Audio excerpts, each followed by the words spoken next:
body still aching, like a good one. Still no other symptoms though.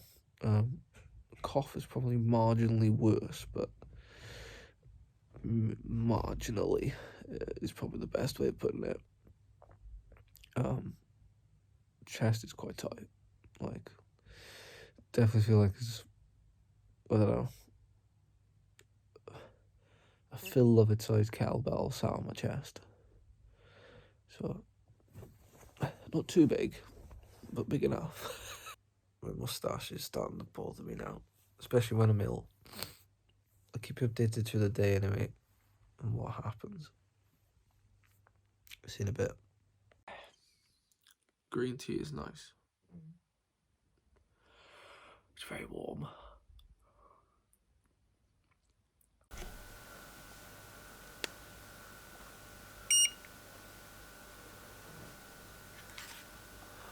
$36.1.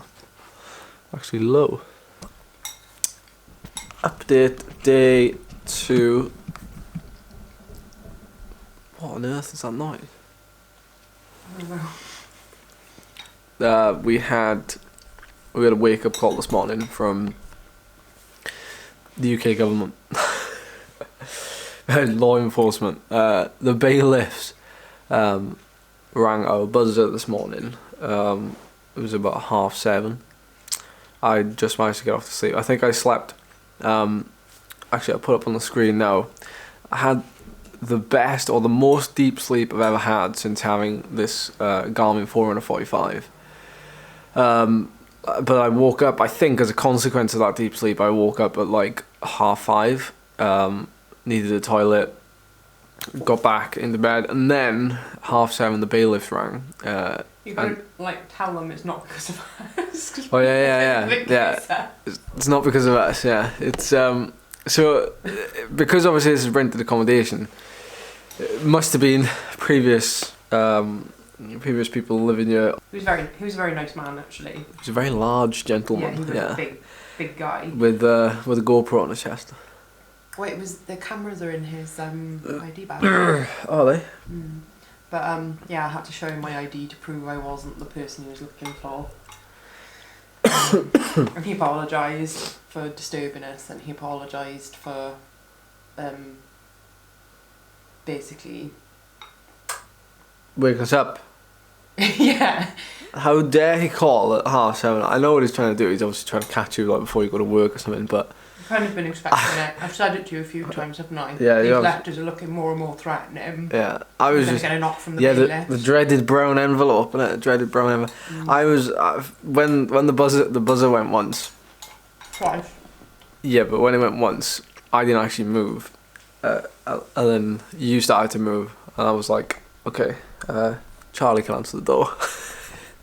Well, I say recovered, but she just heard from occupational health. Is that okay to stay on the vlog? Mm-hmm. Had to call occupational health to find out if she's supposed to go back to work tomorrow, which would effectively end her isolation period. But because I've obviously come down with, well, we're gonna say it's COVID. I obviously haven't had a test, but being that I haven't been anywhere,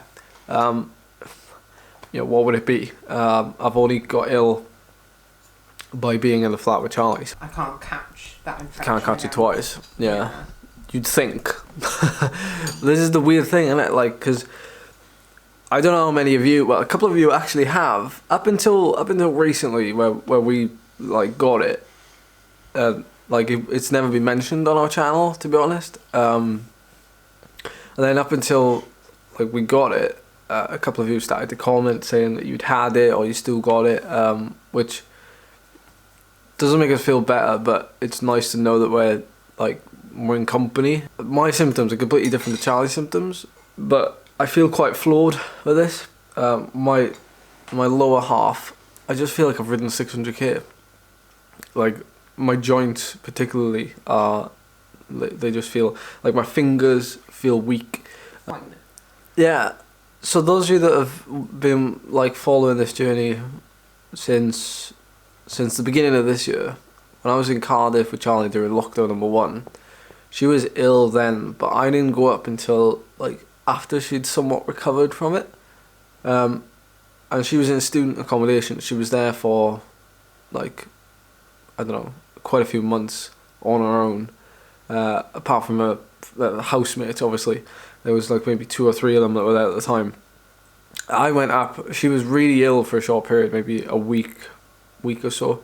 Like sick, basically what she just had, but on a worse scale. And she had one housemate that was like very kind of loose with his hygiene and the food, like basically like the worst diet you could imagine times 10. Like even beats you, Scott. Drank like, I don't know if he drank loads of Monsters actually. Did he drink energy drinks? I don't think he did. But like every meal was a takeaway. Every meal was a takeaway. Oh, and like his hygiene was just really bad. But he was a nightmare. Yeah, but she thinks she caught it then, which obviously there wasn't any testing then. You know, people are too busy clapping every Thursday night for NHS. Well, I thought it was flu because of the vomiting, but now having had it this time and tested for it, I'm kind of convinced that that's what I had, because the pattern of symptoms and the symptoms that I have matched what I've had this time. It was just much more extreme last time, but I wasn't as fit and healthy last time because I was quite stressed. But yeah, uni. I didn't have me looking after you either, to be fair. Nobody cares if we look like a mess. Yeah, well, the vlog are gonna think I literally spent all my time in like sports leggings with unbrushed hair at this rate. Well, you've been home for a week. What do you expect? Like nearly 2 weeks. Like, the vlogs see me in cycling kit every single time they see me, or in Monster Mash jumpers. I tell you what, I feel much better now for having a shower and a shave actually. What have we got? We've got like we got 4 days to go, man. 4 days to go, then this thing comes off. It's getting quite thick now, actually.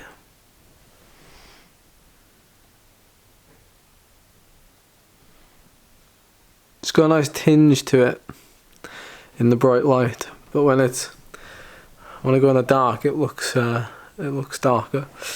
Yeah, I feel much better for having a shower. To be honest, I don't feel like really rough.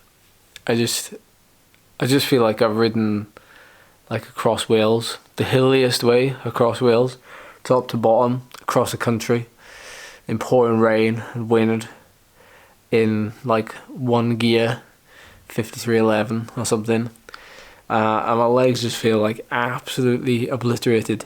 And it's a weird sensation because obviously, like I've not actually done anything. I've not ridden my bike, and the precaution that I took last week by when Charlie tested positive, and I took that week off,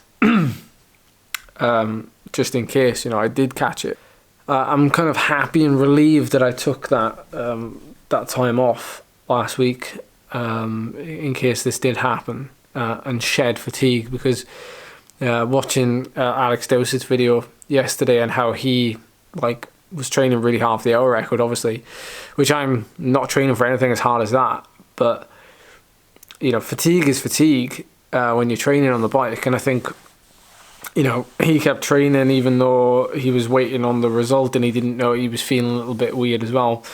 But again, there wasn't any warning signs for him. Like he said, he hadn't really been anywhere or come into contact with anybody with it. Whereas Charlie is like, you know, she's frontline staff, so it was almost like a matter of time as to when she'd get it. But yeah, I'm happy and relieved now that actually I took that time off, and it's, you know, allowed me to hit this with a bit more freshness. This in itself is like a little challenge for me. So I mean, I'm actually genuinely excited to lose like fitness, and I know like my health is #1 priority, but in terms of like long term, like looking down the line, I'm really excited to just gradually get back into cycling at some point. And because there's no pressure to do it, it feels even better. But I know that when I do, and hopefully, you know, everything like everything functions the way it did before, then like watch out 2021 is all I can say, because I'm